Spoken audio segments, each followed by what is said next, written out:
To டிஜேஎஃப் ஆரோக்கியமான பதிவுகள். இன்றைக்கி நம்ம என்ன பார்க்க போகிறோம் அப்படின்னு பார்த்திங்கன்னா, தேங்காயில் ஒரு ஸ்வீட்டு தான். அதாவது தேங்காய் திரட்டி பால்னு சொல்லுவாங்களே, அதுதான். நான் வந்து ஒரு தேங்காய் நல்லா திருவி வச்சுருக்கேன். ஸோ இது கூடவே 3 ஏலக்காய் போட போகிறேன். அப்புறம் உங்களுடைய இனிப்புக்கு ஏற்ற மாதிரி நீங்கள் கருப்பட்டியோ பனவெல்லமோ நாட்டு சர்க்கரையோ நம்ம போட்டுக்கலாம். ஸோ அது உங்களுடைய ஆப்ஷன்.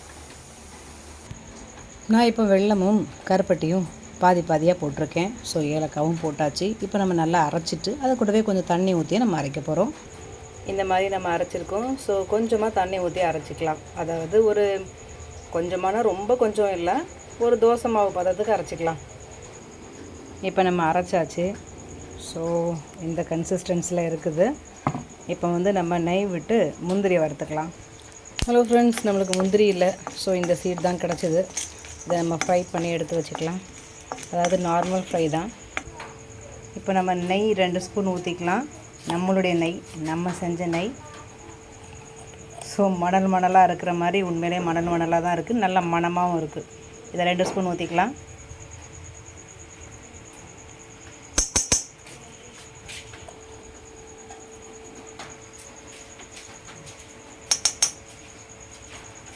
நெய் சூடு ஏறின உடனே நம்மளுடைய அரைச்சி வச்சுருக்கோம் இல்லையா, இந்த தேங்காய் ஸ்வீட், அதை கடாயில் ஊற்றிக்கலாம்.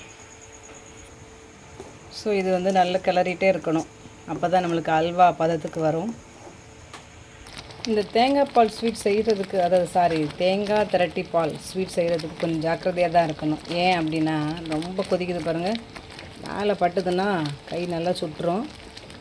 ஸோ இந்த மாதிரி கொஞ்சம் கிட்ட பாத்திரம் வைக்காமல் கொஞ்சம் உயரமான பாத்திரத்தை வச்சிங்கன்னா உங்கள் மேலே மேக்ஸிமம் தெரிக்காது.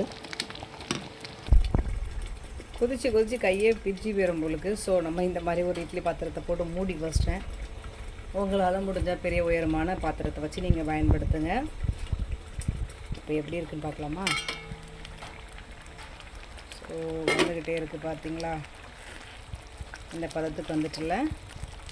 இன்னும் கொஞ்சம் திக்னஸ் வரணும். திரும்ப மூடி வச்சிடலாம்.